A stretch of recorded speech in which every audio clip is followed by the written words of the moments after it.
Bienvenidos amigos a su programa Enfoque Dominicano, un programa realizado para hablar de la República Dominicana, su historia y su cultura. Como ustedes, como siempre, Arlenis Peña, mi compañero Stalin Camilo, temprano hoy, aquí desde el principio, Ángel Aquino, y por supuesto nuestro invitado de gala en el día de hoy, este cantante dominicano, Henry García. Chicos, pero hay que aplaudir para recibir a Henry. Bienvenido. Muchísimas gracias, Arleni.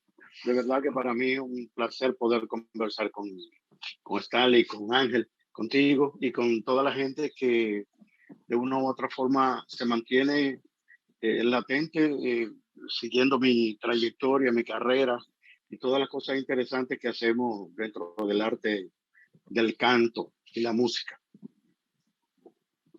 Bueno, y para nosotros es un placer tener una persona de tanta trayectoria como es usted. Mire que para documentarnos para esta entrevista fue extenso y todavía no acaba. Yo creo que 1 hora no será suficiente, pero aquí mis compañeros y yo vamos a hacer lo posible de sacar lo mejor de esa gran trayectoria que tiene usted. Gracias, muy amable. Y de verdad que para mí es un privilegio. El canto para mí significa todo. Es una bendición del Todopoderoso. Y afortunadamente hemos tenido la anuencia de nuestros queridos dominicanos y gran parte del planeta, donde hemos tenido el privilegio con las diferentes orquestas que hemos participado, tener el privilegio de poder viajar y conocer nuevas culturas y gente que se identifica con nuestra música, el merengue y la música tropical latina en general. No, y eso es un don increíble, lo sabemos nosotros, los que nos gusta cantar, pero solamente, como cantantes solamente tenemos pasión y no más nada.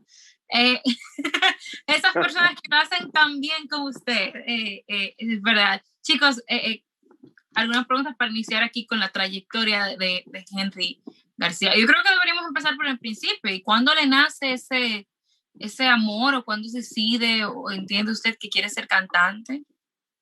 Realmente mi madre me decía que yo desde pequeñísima edad me gustaba cantar, me aprendía de manera muy versátil casi todas las canciones que escuchaba para la época que fui creciendo como niño y que siempre tuve esa inclinación, aunque cuando comienzo a sentir la inquietud de poder desarrollarme como música, un instrumento, y mi mamá, por complacerme, me inscribe en una escuela de música y mi papá se entera.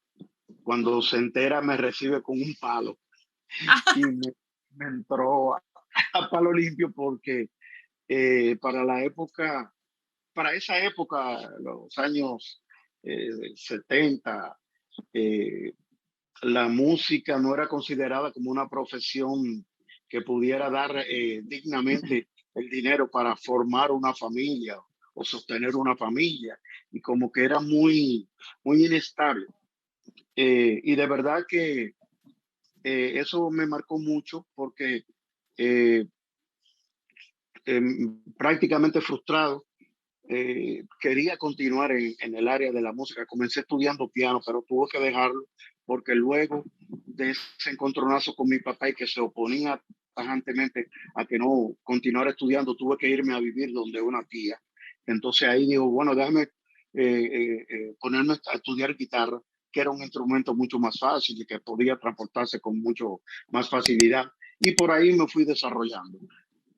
Afortunadamente, maestro, después me encuentro con Luis Mariano La Antigua, que es primo hermano mío, y entonces él es que me da el empujón realmente en el nightclub La Barrica, que es donde comienzo a cantar profesionalmente. Maestro, usualmente cuando nosotros le preguntamos a los cantantes y músicos de su época, ya 70, 80, 90, siempre dicen que iniciaron estudiando música, algún instrumento.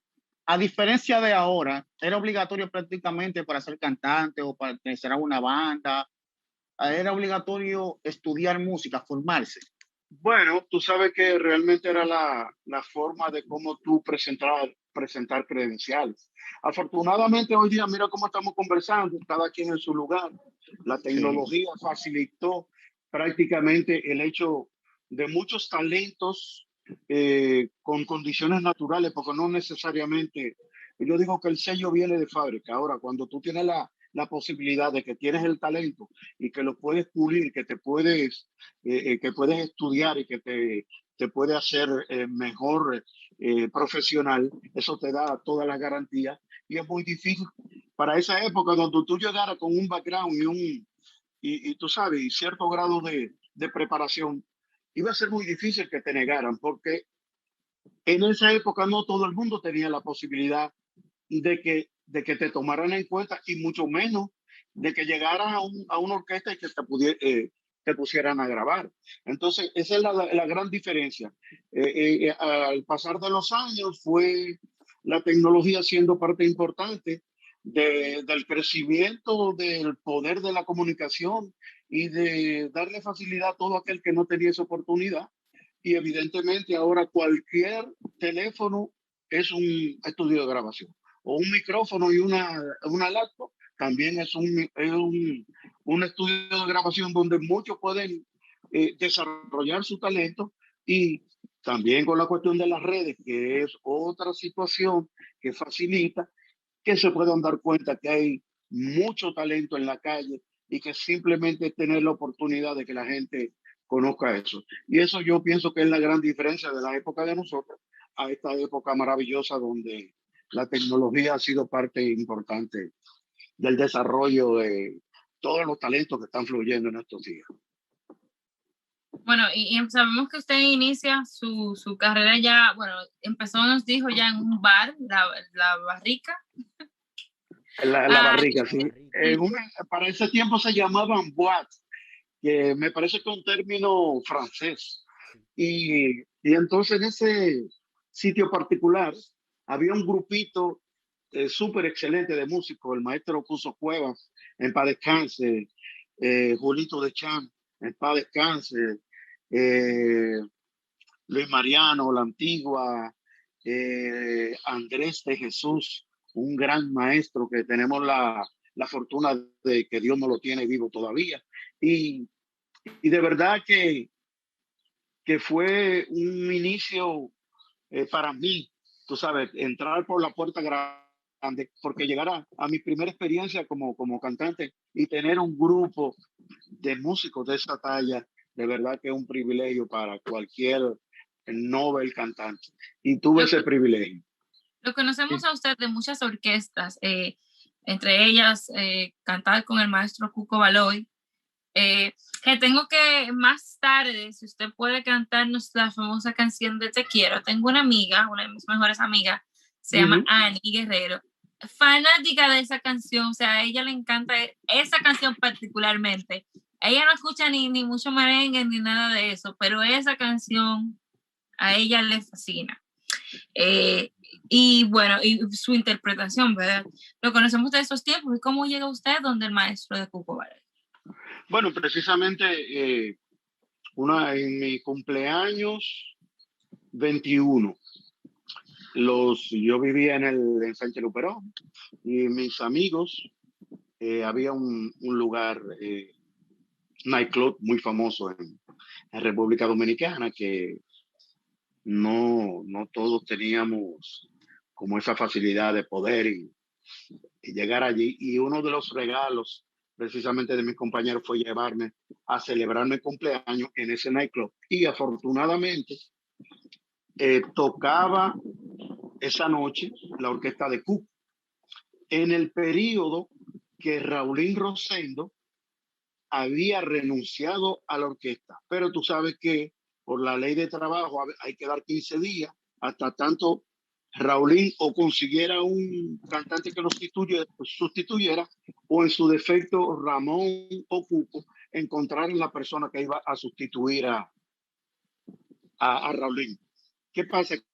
Que uno de mis compañeros, guitarrista, de los compañeros que hacíamos los canes y dábamos la serenata por allá por el ensanche de que Cuco está solo cantando y que Raulín no está, que debió estar ahí esa noche. Y entonces le hace señas a Ramón Orlando y le dice, él canta y se sabe los temas de ustedes.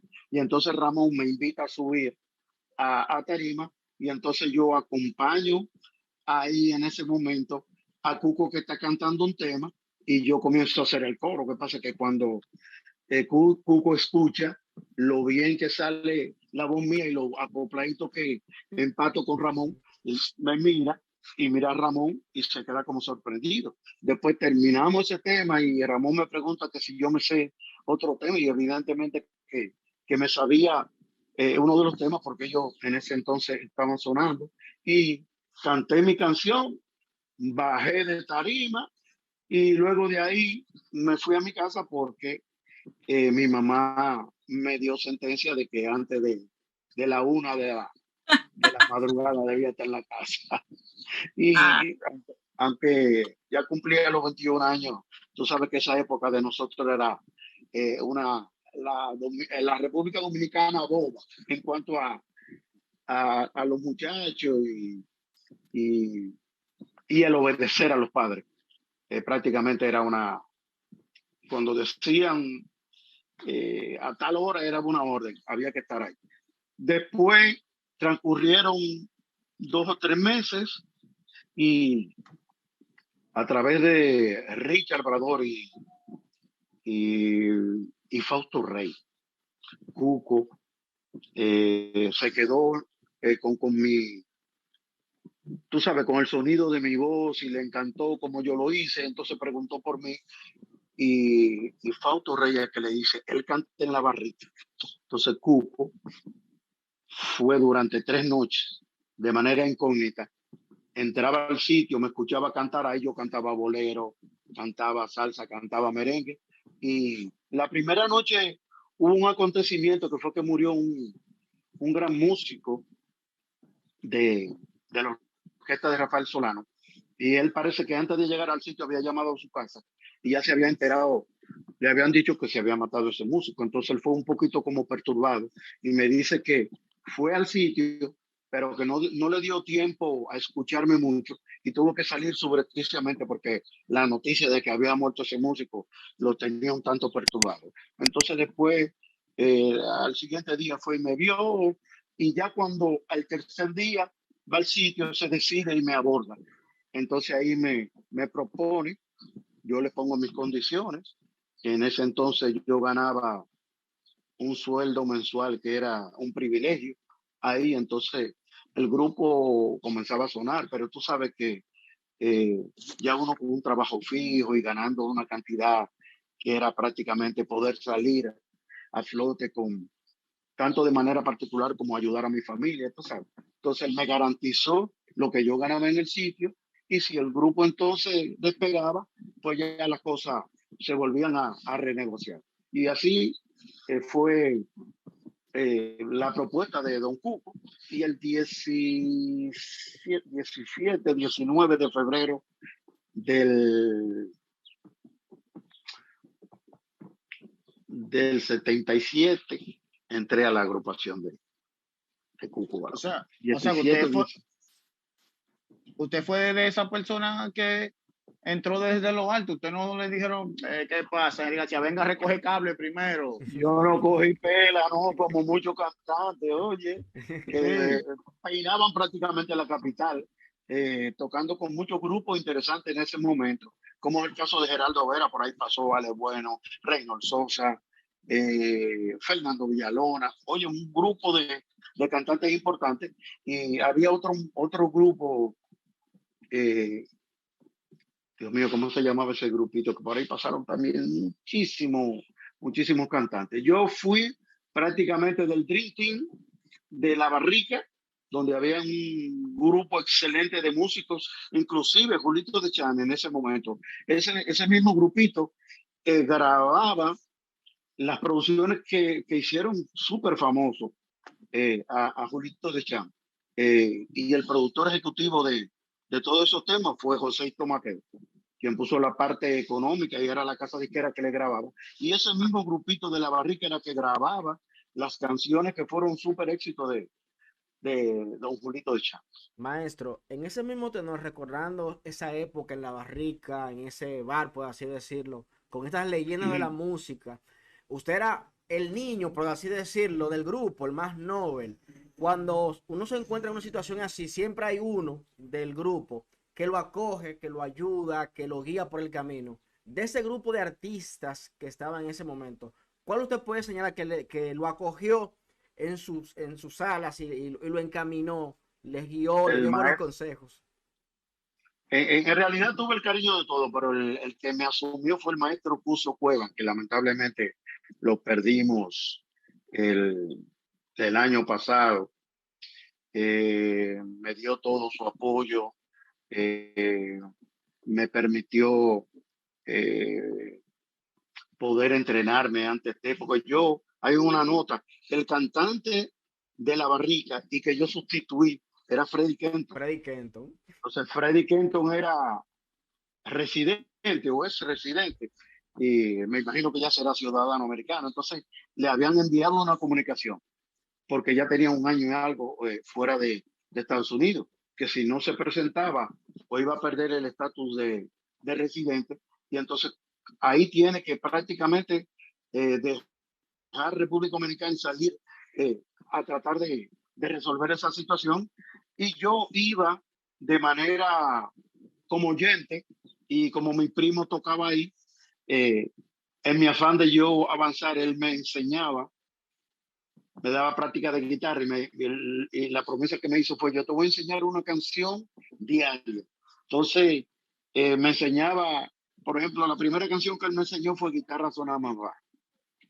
Entonces yo al otro día tener que ir y cantarle esa canción con todos los tonos, tú sabes, sin titubeo. Si la pasaba, entonces me enseñaba otra para que yo fuera así al otro día. Y eso me hizo avanzar, pero también inconscientemente, como yo iba todas las noches, escuchaba las canciones mientras ellos tocaban y me aprendí el repertorio. Cuando se va Freddy, prácticamente ya yo me sabía casi todo el repertorio, lo que nunca había tocado era guira y no tenía esa gran técnica, pero como apareció la oportunidad del trabajo, yo le dije que sí, que yo tocaba guira. Me costó mucho por el esfuerzo, pero gracias a Dios salí a flote. O sea, usted Pienso que puede fue, decir, Aprovechando, Stalin, te voy a interrumpir porque yo sé cómo tú vienes, pero vamos a sí, aprovechar este minuto para darle las gracias a todas esas personas que están escuchando, darle saludos cordiales a nuestra querida amiga María Niveiro desde Argentina, que se conecta y ve todos los programas, Sí, siempre eso está así. aquí, la fanática número 1 de este programa. Entonces nosotros mucho cariño le mandamos un abrazo fuerte hasta Argentina y ella pregunta que si usted continúa cantando y claro, el maestro sigue vigente en su... claro, hemos tenido ese privilegio. Desafortunadamente la pandemia prácticamente ha golpeado sistemáticamente el arte, pero otra parte interesante de mi carrera ha sido el de productor, de grabar coros, dirigir voces, y prácticamente me paso gran parte del tiempo trabajando. Afortunadamente, el año pasado, dentro de todo lo acontecido con relación a la pandemia y tener que quedarse en casa, eso me motivó aquí a preparar un pequeño laboratorio donde puedo grabar profesionalmente. Y, y nada, siempre tengo trabajo con la anuencia del Todopoderoso y por las condiciones que se mantienen, definitivamente. Yo digo que mientras se mantenga la salud y pueda dar un buen espectáculo, voy a estar ahí siempre que me requiera. Y bueno, reporta su sintonía Albert Méndez desde Nueva York, manda saludos. Hola, yo también estoy aquí, entonces te mandamos saludos desde el Bronx, no, y de Santo Domingo y donde esté usted, maestro. No, ya estamos aquí en Englewood, New Jersey. Albert Méndez es un gran hermano. Fue el cantante que me sustituyó cuando yo salí del grupo de Cuco. Y precisamente estamos trabajando un proyecto con la Orquesta La Grande, donde en este momento tenemos ya 2 temas sonando por el mundo afortunadamente, y rogándole al Todopoderoso que esta pandemia pueda permitirnos presentar ya de manera directa la propuesta que traemos junto a Albert Méndez y Manuel Jr., un excelente percusionista y cantante boricua que forma parte de la triada de este, perdón, de este proyecto, y son de las cosas interesantes que están ocurriendo precisamente en estos momentos.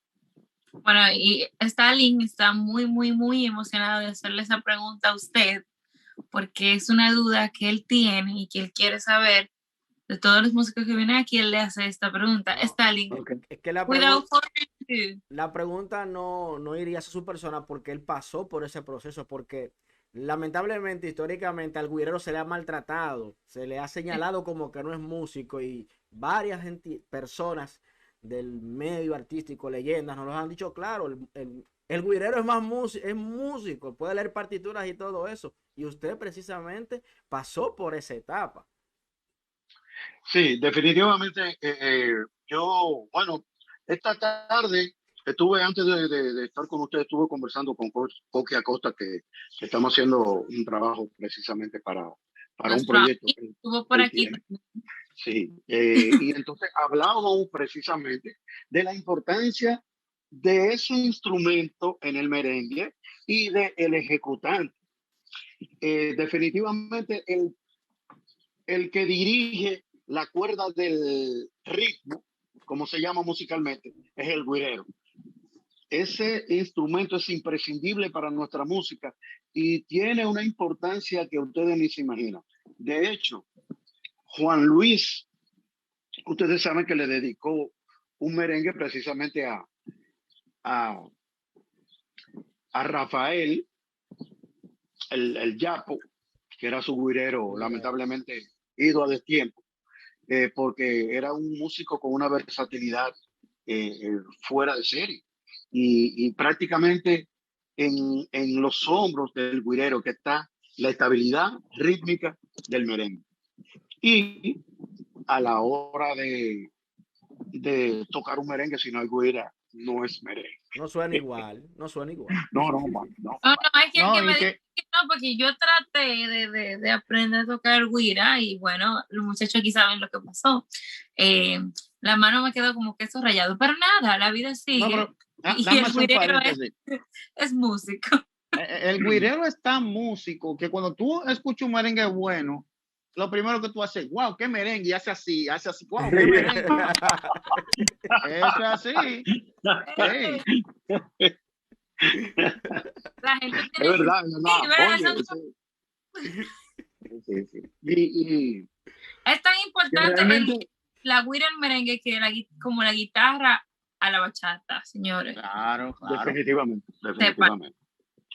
No, y precisamente en la bachata, acuérdate que la bachata comenzó tocándose con maraca, pero luego se sustituye la maraca por la guira y definitivamente que es otro flow, como decimos. Y ha tomado relevancia súper interesante. Es un instrumento emblemático. Han aparecido unos fenómenos, porque yo toco guira, pero tú sabes, eh, me quito el sombrero ante muchos muchachos jóvenes que se han desarrollado en estos últimos tiempos y que dominan ese instrumento con una versatilidad virtuosa. De verdad que sí. Está aquí con nosotros el maestro Juan Valdés Ibet, que estuvo con nosotros hace ya unos programas. Le manda sus saludos y él nos dice que usted habla con conocimiento de causa sobre la guira. Sí, gracias. Definitivamente que sí, el maestro Juan, uno de los mejores músicos y arreglistas de la República Dominicana y del planeta. Dios le dé mucha vida y salud, y son de las personas que hemos sido afortunados de tenerlo como dominicano, con una sensibilidad fuera de serie, un ser humano. Si él es bueno como músico, como persona es superior. Y se le nota. Y tuvimos la oportunidad de tenerlo aquí, chicos. creo que hablo por todos cuando digo nosotros, una hora no fue suficiente. Gracias. Bueno, sigamos hablando de su carrera, maestro, y vamos a pasar a una de mis etapas favoritas de su carrera, porque yo de niña, mi papá no me deja mentir, a mí me gustaba mucho una agrupación que se llama La Cocobán. Todavía me gusta bastante.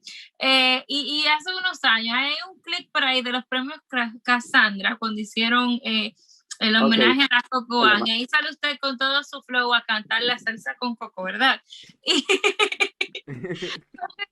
de ese tiempo. No, los muchachos quizás digan que no, ellos son mucho más mayor que yo. Pero en mis tiempos, en los cumpleaños era la Cocobán que bailábamos nosotros, los jóvenes. Nosotros los jóvenes, no sé ustedes que bailaban en sus cumpleaños, pero nosotros los jóvenes. Tierra Seca, la Cocobán, esa gente. Sí, bueno, yo digo que el merengue, a la hora de escribir la historia, esa etapa de Cocobán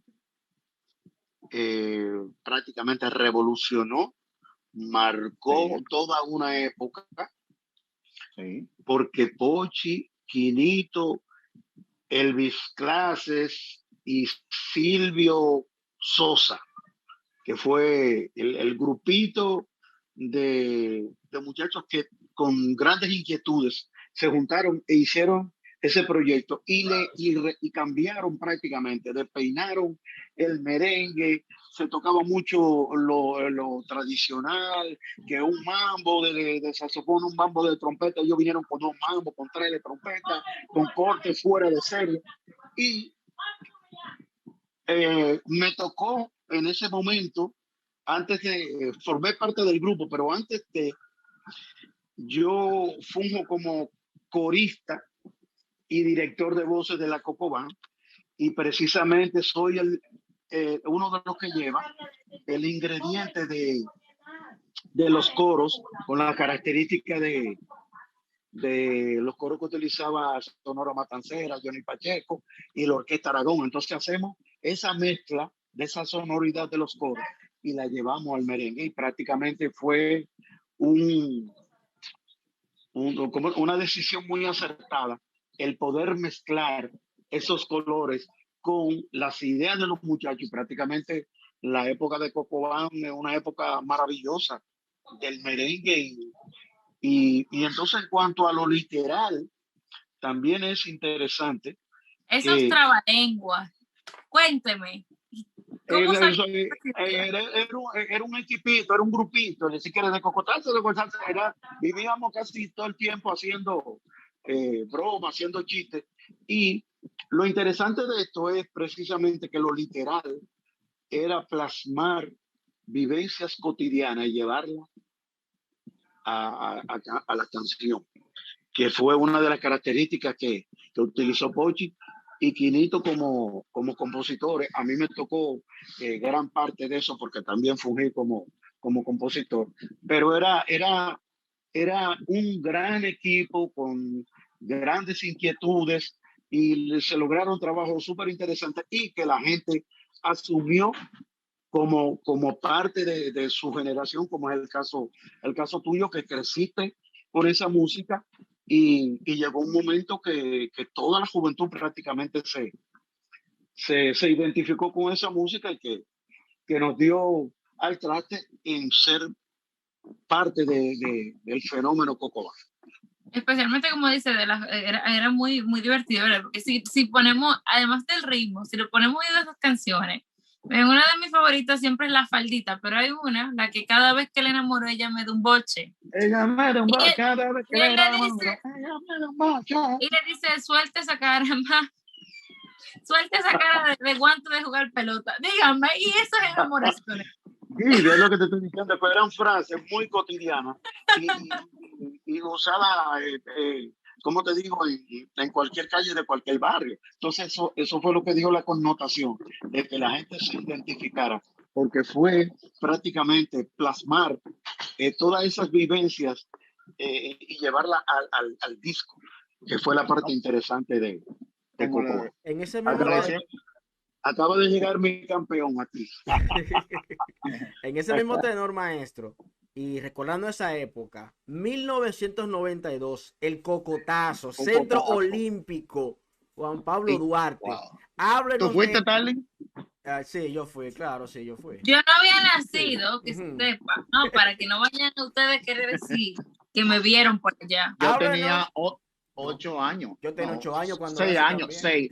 Yo Yo tenía no había 6, nacido, 6. yo no estaba ni en planes, mis padres no se habían casado, sigan. Maestro, tenía ¿podría hablarnos de esa experiencia, de ese evento, de la euforia de la gente?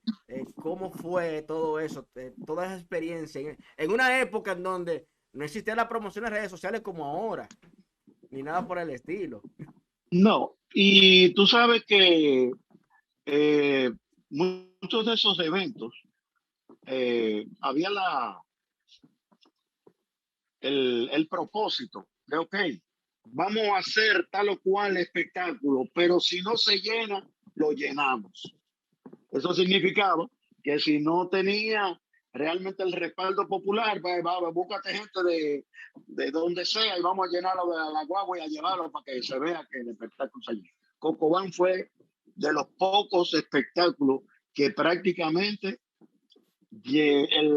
la mínima persona que entró ahí fue de su propia voluntad y se llenó de manera vertiginosa, que fue sorpresa tanto para la casa licorera, para la disquera, para nosotros los músicos, para Tochi, en fin, realmente como que fueron mucho más altas las expectativas que se habían creado y se evidenció cuán penetrante había sido la pegada del fenómeno Cocobá. Y tanto así que todavía en estos tiempos se habla. La Cocobán llenó el Estadio Olímpico. Ellos solos. El día de hoy se habla. Exacto, sí. Sí, que no hubo ahí que buscar contraparte. No, ellos y Romeo. Ellos y Romeo solamente. Ustedes saben eso, que es una de las cosas que muchas personas siempre tienen que poner como, no, tal artista popular, no, pero aquel hizo esto. O sea, llenaron aquí. Y que hay muchos artistas hoy en día que son populares. Quizás tienen millones de views en YouTube y todo eso, pero cuando hacen un concierto no llenan. Se le abre el pecho. Es lo que te digo. Hoy día hay otra forma de cómo medir el poder de arrastre de cualquier artista, porque las redes han sido un mecanismo súper interesante y como te digo, tú tienes la facilidad de poder conectarte en fracciones de segundo a cualquier parte del mundo, pero hay que ver si de eso mismo se transmite al moverte para que tú puedas de manera física ir al sitio y disfrutar de un artista. O sea, no todos tienen eso y no significa el hecho de que porque tú seas popular, eso te va a llevar a garantizar el llenar tal o cual sitio. O sea, que son de las cosas que no sé si hay algún parámetro de cómo medir realmente si lo que es efectivo en las redes es efectivo a nivel personal para tener el mismo equilibrio en cuanto a poder de convocatoria. Yo tengo una observación, maestro, y es quizás saber su opinión, pero usted considera de que hay algún artista que pueda emular la marca de la Coco Band de pegar 64 canciones consecutivas. ¿Usted cree que exista actualmente un artista que pueda hacer eso? Aparte de Romeo. Bueno, realmente son situaciones que se dan, que es como una en un millón y tener, o sea, el pegar y tener como dice el Vox Populi, el más pequeño de la familia hasta el más viejo de la familia se sabe el tema de pie a pa. Ese fenómeno no creo que haya ocurrido y que, bueno, muy difícil. El caso de Romeo, claro, ha sido un caso muy súper interesante y que ha logrado realmente mucha connotación y ha hecho un trabajo súper en cuanto a la proyección de la bachata y darle participación a los otroras intérpretes. O sea, yo realmente no he tenido todavía la oportunidad de conocerlo personalmente, pero cuando lo vea no lo voy a besar porque creo que lo voy a pintar. Pero son de los, o sea, le tengo mucha admiración y cómo ha manejado su carrera y la importancia que le ha dado a la música de la bachata y a los intérpretes que merecen todo el respeto y admiración de todas las generaciones que puedan surgir. O sea, sí. Es una pregunta interesantísima. Se dice que Johnny Ventura fue el primer merenguero de calle o merenguero urbano por los códigos que usaba, pero también se dice que fue la Coco Band. ¿Usted está de acuerdo con eso? Sí, sí, definitivamente que uno de los artistas más importantes y yo digo que a Johnny Ventura tú lo pones aparte y después habla del polvo, porque que Johnny Ventura prácticamente ha caminado por todos los géneros habidos y por haber y la ha pegado. Y todavía es un señor hecho y derecho. Y Johnny Ventura cuando sube a tarima hay que decirle a usted. Ahora, a nivel de merengue de calle, prácticamente el que rompe con todos los esquemas, inclusive tanto musical como armónico, hay cosas ilógicas que se hacían en la Cocobán, que solamente a la Cocobán le lucía. Y se rompieron con los parámetros. Para mí fue difícil poder entrar en el tiempo débil, que la música es matemática. El tiempo fuerte, tú te acostumbras, cuando tienes sentido rítmico, siempre tienes que entrar en el tiempo fuerte. Pero entrar en el tiempo débil y que no pierdas el equilibrio, el balance, fue un proceso y tener que aprender sobre la marcha, porque las cosas que hizo Cocobán no están escritas en música, pero le funcionó. Y otra cosa que hay que agradecerle a Pochi, que tuvo la delicadeza y el respeto de hacerlo con dignidad y con los mejores músicos. Tú escuchas los trabajos de Cocobán están fuera de serie. Ahora, se utilizaban los mejores músicos, se grababan en los mejores estudios y eso hay que ponerlo en el pedestal que corresponde, porque la música que va a prevalecer siempre es la que se hace con dignidad y con respeto. Y así pasa. Hay temas, señores, yo tengo 44 años de carrera cantando Te Quiero y me llaman simplemente por esa canción. García. Lo que pasa es que son clásicos, porque si yo voy a un concierto suyo, yo como fanática, ¿verdad? Yo voy a ver a Henry García y usted me canta de que un álbum completo nuevo que yo no me sé. Y no me canta Te Quiero. Y no me canta Mi Charé. Mire, usted sabe que no complació a una fanática, porque yo no fui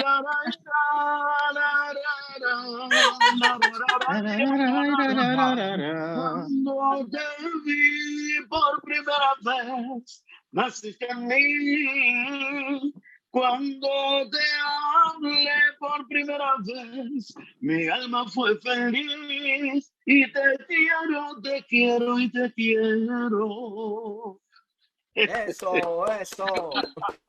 Especial para Ani Guerrero, que va a ver esta entrevista, fanática fiel. Ani, con mucho cariño para ti. Salud.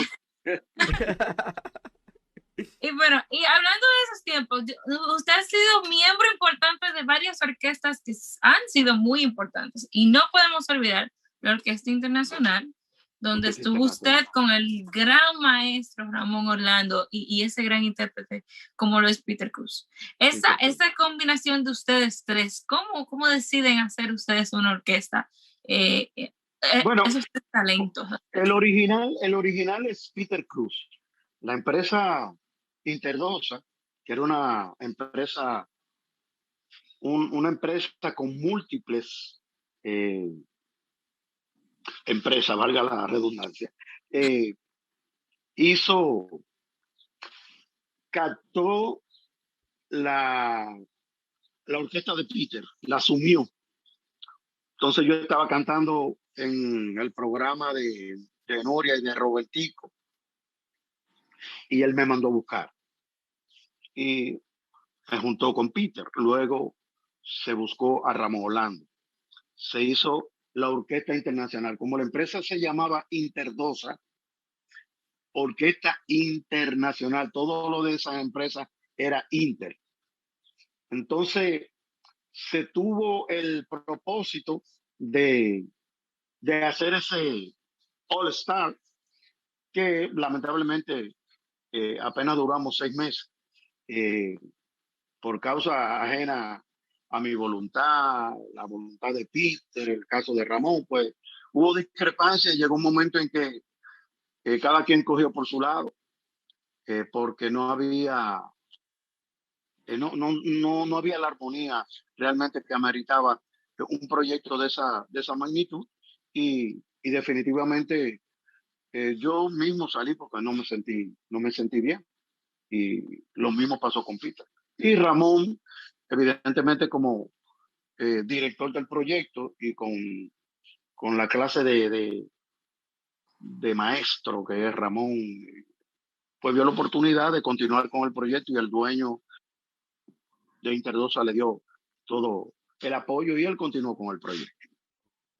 Y son cosas que pasan, podemos decir, hemos tenido anécdotas interesantes de cosas que han pasado. Y usted como compositor, le queremos preguntar, porque aquí hemos tenido varios invitados que nos han dicho cosas interesantes, como dije ya. Por ejemplo, el maestro Coqui Acosta nos dijo por aquí, usted sabe una canción muy popular que él el arreglo, fue arreglista, como es La Varita de Aramis Camilo. Aramis Camilo. Nosotros, muchachos jóvenes, en fin, queremos saber cómo eran los tiempos aquellos, y vino el caso de lo monetario, y le pregunto, maestro, una canción tan grande, y como cuánto le pagaron por eso, todavía recibe. Él nos comentó que él recibió como paga de ese gran trabajo una Heineken. Bueno, queremos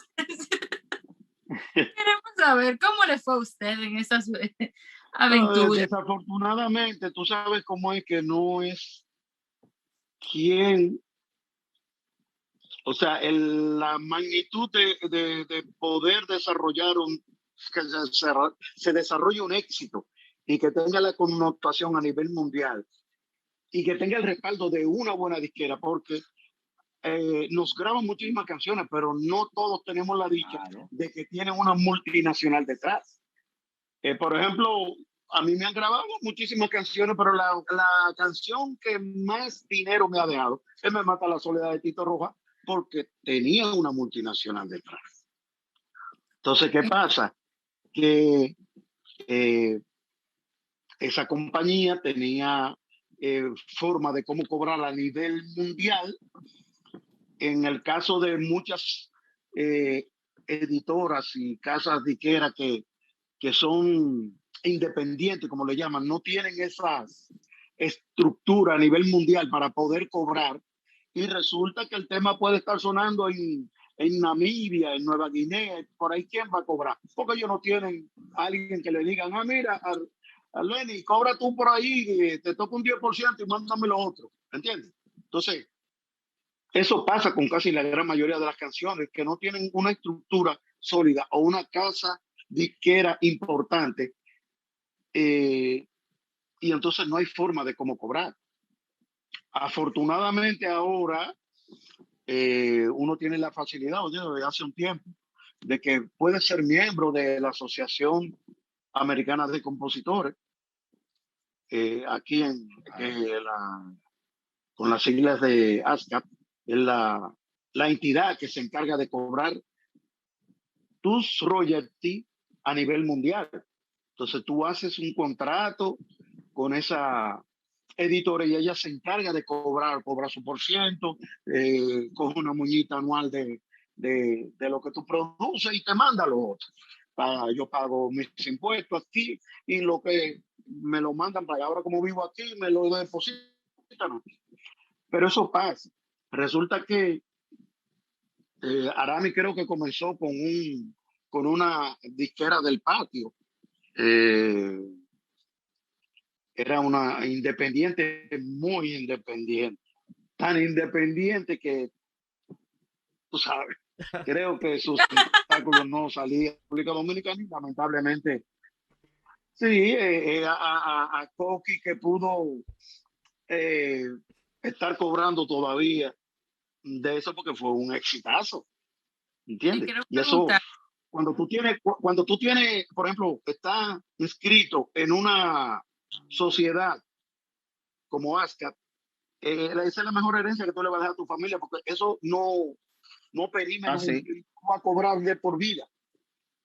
Y cuando yo muera, le toca a mi esposa. Y cuando mi esposa no esté, le va a tocar a mis hijos. O sea que nunca se pierde el derecho de tus canciones. Y es el hecho de muchos, como Juan Gabriel, que hizo miles de canciones y que ha dejado un patrimonio y después que murió, entonces ahí fue que produjo dinero, que los hijos de los hijos también van a cobrar dinero de eso. Lo mismo que don Armando Manzanero, uno de los más Wow. importantes compositores del planeta. Y gracias a él y a Roberto Cantoral, Dios lo tenga en gloria, nosotros, los latinos, podemos cobrar dinero de royalty, porque ellos fueron los que se fajaron a enseñar en México principalmente, a que eso tenía un valor y que esa era la parte importante del que escribe. Y si tú utilizas mi música para tu negocio, tú tienes que entender que eso lo produjo alguien que vive, come, y es la parte que uno recibe por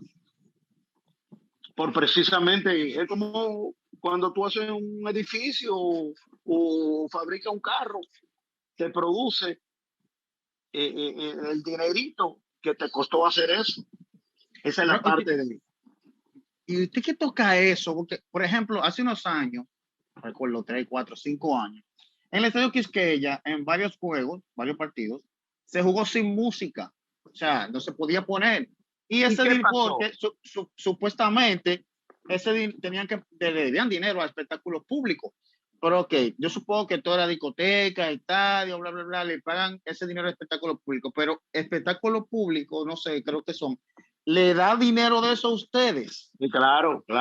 Cada 3 meses. Ok. O sea, como el que produce más, recibe más. ¿Entiendes? El que produce poco, recibe poco.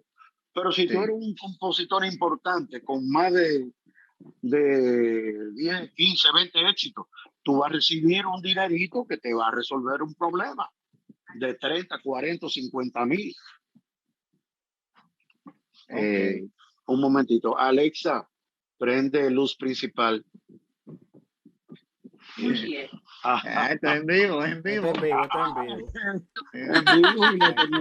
No, mira, qué bueno es escuchar que las entidades dominicanas están haciendo su trabajo precisamente para que los compositores y artistas dominicanos reciban realmente por su trabajo, que no simplemente se quede en el aire. Oye, un respaldo que uno no tenía. Precisamente estaba conversando con unos muchachos, yo tengo un hijo cantante que vive por la zona de Bavor y ya tienen, este es su tercer proyecto, tienen 3 producciones.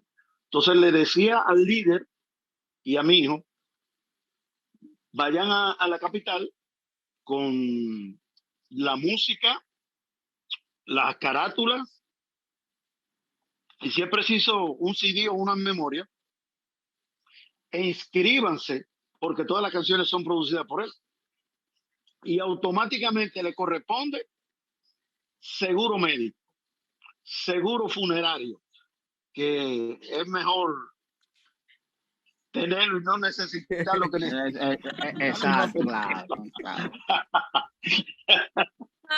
Pero le estoy diciendo, están perdiendo un tiempo bellísimo porque ya ustedes tienen ahí el aval para ser miembros de la Sociedad Dominicana de Compositores y automáticamente entran al globo y que van a recibir no gran cosa, pero ya están ahí y por lo menos van a tener los privilegios y en la medida que se vayan moviendo las canciones y que vayan sonando por los diferentes medios, se van a ir notando y van a captar dinerito, ¿entiendes? Bueno, Entonces, es bueno saber que por lo menos una de esas entidades está haciendo su trabajo, porque vamos a hablar de mi tema menos favorito, pero que siempre hay que tomarlo. sí. Usted sabe que en la República Dominicana, como músico en los 80, teníamos a una señora digna de admirar, la señora Zaida, que ponía régimen y no dejaba que el país se volviera loco. Bueno, usted, me imagino que como músico, usted tiene que escuchar lo que está, lo que no está. ¿Qué usted opina de esa pornografía auditiva que está en las radios de la República Dominicana? Bueno, es lamentable y desafortunadamente eso no tiene realmente la trascendencia. Y date cuenta que casi la gran mayoría de esos temas que no aportan nada suenan mientras hacen lo posible por buscar la manera de cómo pagarlo, pero al año, si es que dura un año, nadie se acuerda. Gracias a Nadie Dios. recuerda. ¿Entiendes? Porque lamentablemente son de las cosas que aportan muy poco y que no dejan ningún provecho.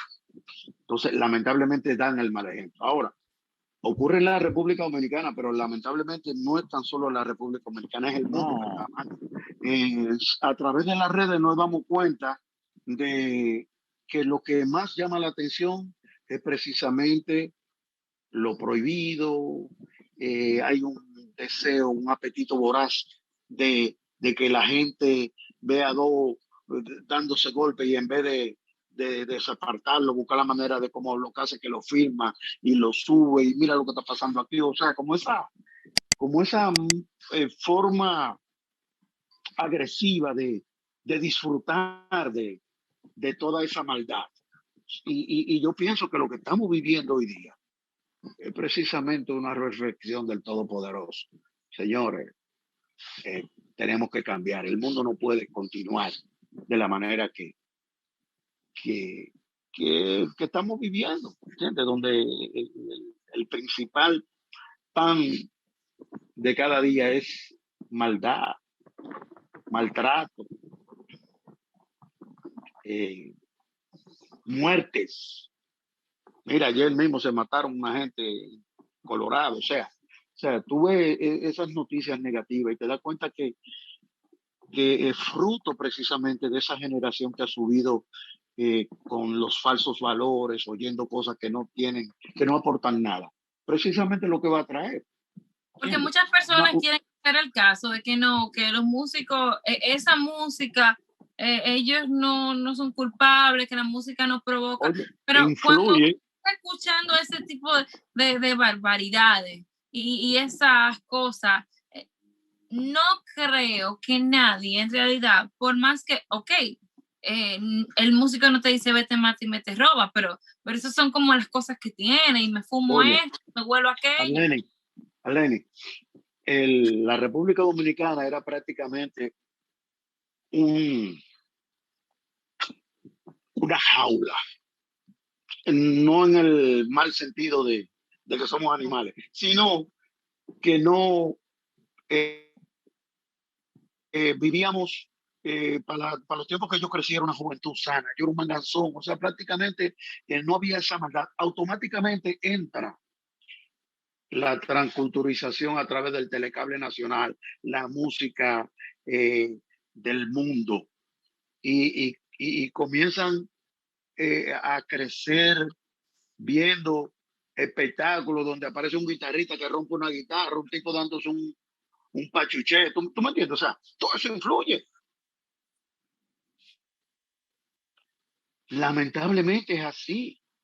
Lamentablemente es así. O sea, van creciendo y desarrollándose en un ambiente donde lo que ven cosas negativas y nocivas al desarrollo y al intelecto. Y olvídate que eso es lo que van en el futuro a presentar. Y lamentablemente ocurre con la música, que es la mejor vía de tú penetrar con un mensaje importante a través de la música. Por eso tenemos un gran artista como Juan Luis, el mismo Rubén Blades, que son crónicas prácticamente de la vida cotidiana que plasman en el disco y que a través de eso hacen miles de denuncias.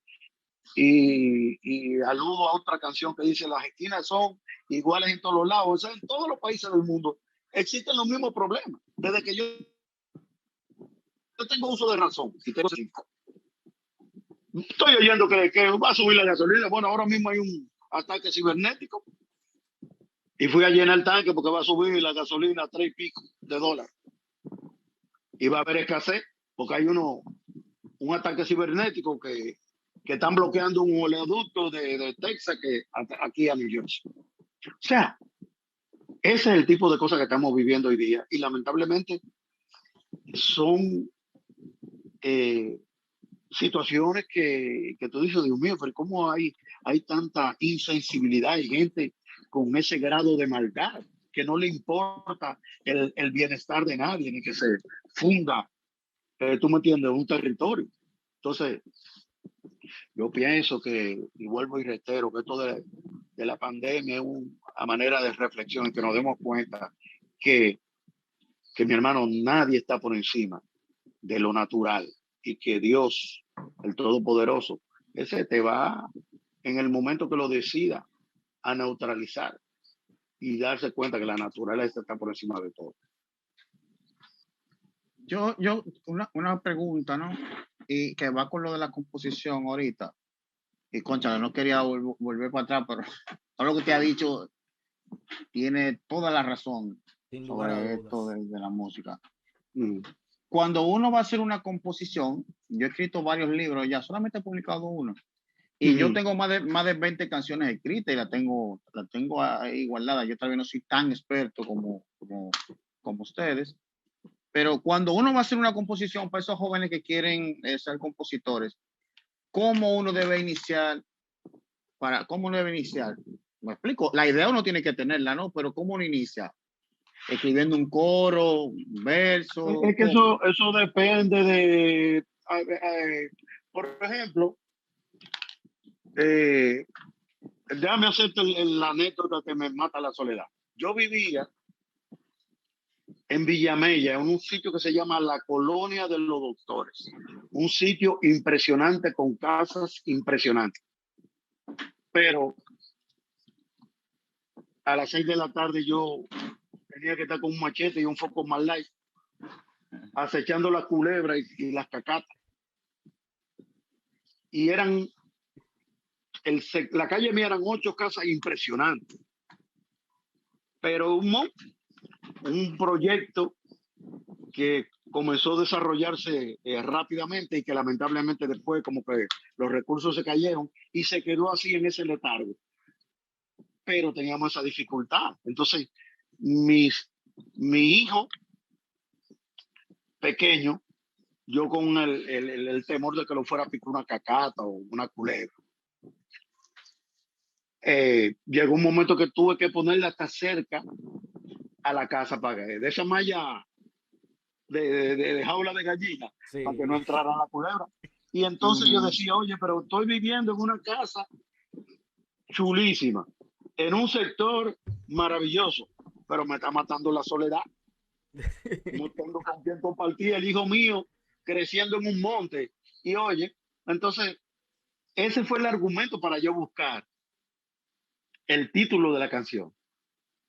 Y cuando me llama Rento Arias, que es un gran compositor dominicano, y me dice: mire, el que viene la gente de Musical Production, y yo le prometí 2 canciones y no la pude hacer. ¿Tú tienes canciones? Yo no tenía ninguna. Le dije: sí, yo había hecho algunas cosas. Pero esa misma noche hice 2 canciones, que fue Me Mata la Soledad y Corazón Programado. Pero el argumento de Me Mata la Soledad era por la soledad que yo vivía ahí en Villamella, y que en la urbanización, al ser nueva, todavía ni teléfono tenía. O sea, yo tenía que, como a unos 1000 metros de mi casa, un vecino que me dijo: vecino, yo tengo teléfono, cualquier cosa, que fue de los fundadores. Yo solicité, me decía, no, dentro de 6 meses.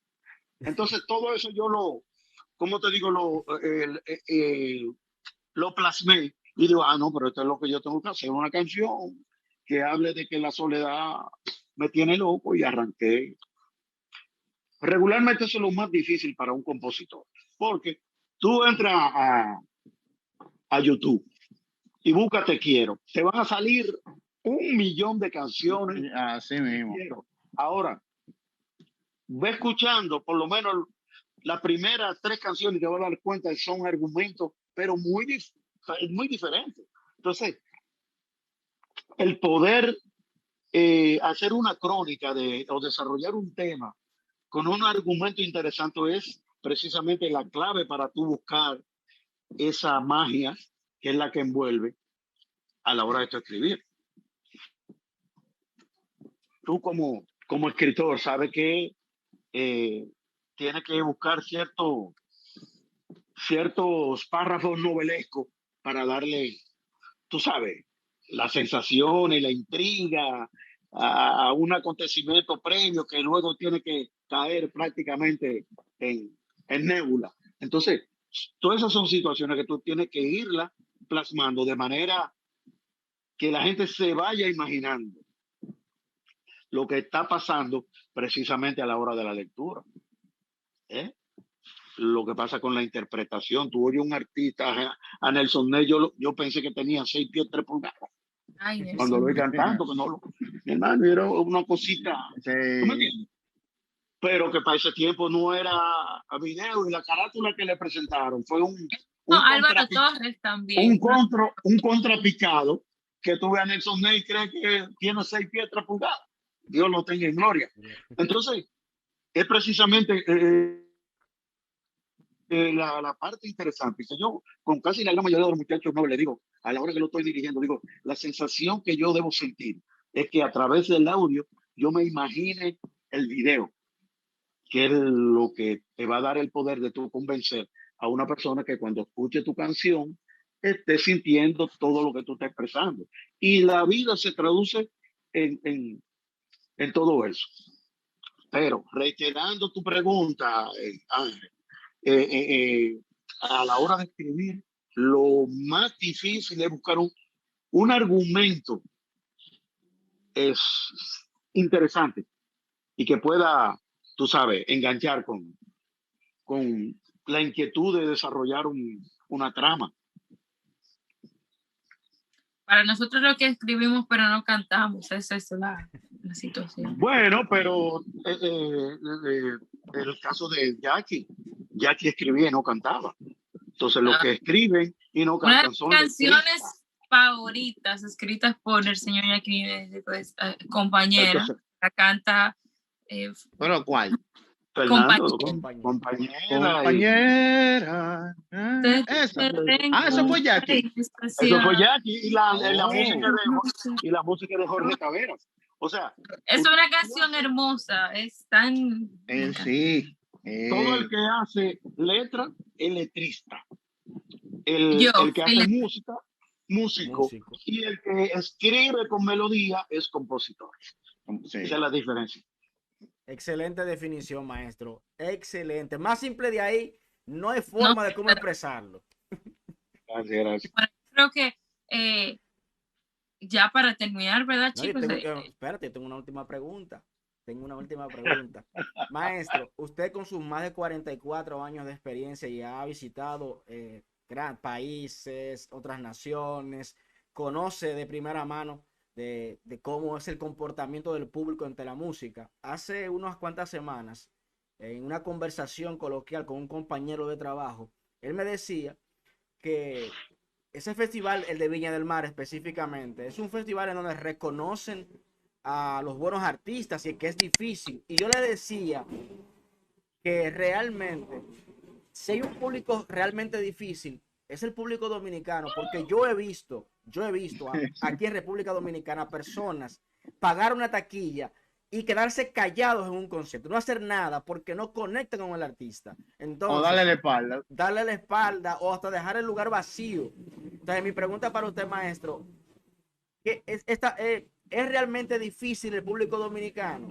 es tan complicado de complacer? Bueno, tú sabes que hay de todo en la viña del Señor. Ahora, siempre es importante a la hora de tú presentar un espectáculo, eh, cuidar todos los detalles. Habemos artistas que cantamos no haciendo mucha maraco y hemos tenido la dicha de ser aplaudidos y que la gente nos dé apoyo. Aparece por ahí un Julio Iglesias que se para ahí, no se mueve apenas, pero lo que tira por esa boca es miel y recibe todo el apoyo del planeta. ¿Entiendes? O sea que es una cuestión muy, ¿cómo te digo? Tan diferente en cada artista. Ahora, el público dominicano sí, tú tienes que darle un espectáculo. Uno hay, son súper exigentes.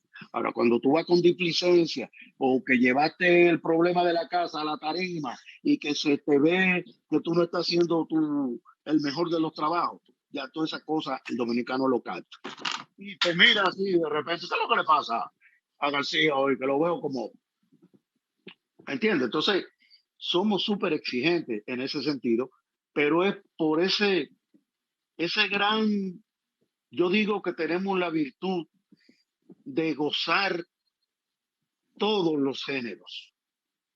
Y cuando van a darte el apoyo, tú tienes que entregarte a plenitud para que ellos te salgan satisfechos. Si tú no cumples con eso, olvídate, donde quiera te van a hacer foco. Puede ser que te den el primer apoyo, pero la segunda vez te van a dejar vacío. Entonces yo digo que el artista tiene esa situación y tú tienes que, independientemente de cuál sea el problema que te agobie en ese momento, dejarlo a un lado. Automáticamente tú subes a tarima.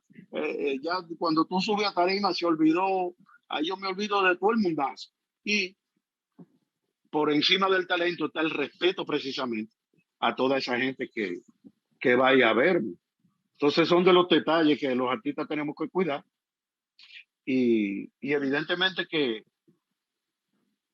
todo el que de una u otra forma recibe esa desavenencia por no cumplir con lo estricto que es el público dominicano, olvídate que le va a pasar lo mismo. Gracias. Siempre. Bueno, ya, ¿puedo cerrar? Sí, yo terminé ya. Bueno, Oye, entonces queremos dar las gracias a todas las personas que sintonizaron hoy, nos dejaron sus comentarios, sus saludos, todas las personas que van a ver este video ya, luego de que salgamos del aire. Ángel, Stalin, siempre aquí conmigo, y por supuesto nuestro invitado de gala, el señor Henry García, maestro. Para nosotros ha sido un placer, un honor el poder conversar con usted. Gracias por su tiempo y por tomarse esta invitación, por aceptarla.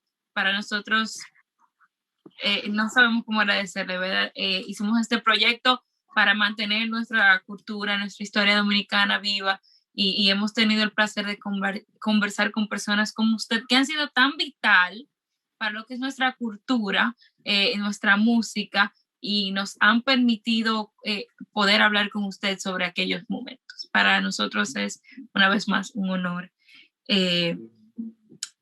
Y vamos a pedirle que, si no es mucho, ¿verdad?, se despida cantándonos un pedacito de Querubé. de verdad que yo me he sentido muy cómodo. Lo debo felicitar a Ángel, Stan, a ti, Arlene. Súper interesante. Preguntas muy acuciosas. Y de verdad que en manos de ustedes está precisamente el hacer cosas interesantes y mostrar nuestros valores y que se pueda, que pueda el público disfrutar de personas interesantes que quieren llevar cosas interesantes, que van a quedar en ese público interesante que les gustan las cosas interesantes. Entonces salió como un pie forzado, ¿verdad? Pero de verdad que me he sentido muy contento. ¿Y qué canciones que tú quieres que cante? Querubé. Tú tienes toditas las cosas que Dios hizo lindas en una mujer. Tus ojos, el pelo, la boca y ese cuerpecito de pura Raquel. Tú eres más linda que Adriana, mucho más linda que Sofía Loren. Y tienes todas las cosas que Dios hizo lindas en una mujer. Tú tienes todas las cosas que Dios hizo lindas en una mujer. Me incitas, me inquietas, me alocas, me hierve la sangre, me prendo también. Por eso es que me caes tan suave. Si tú no lo sabes, entérate bien. Coro, tururú, entérate bien.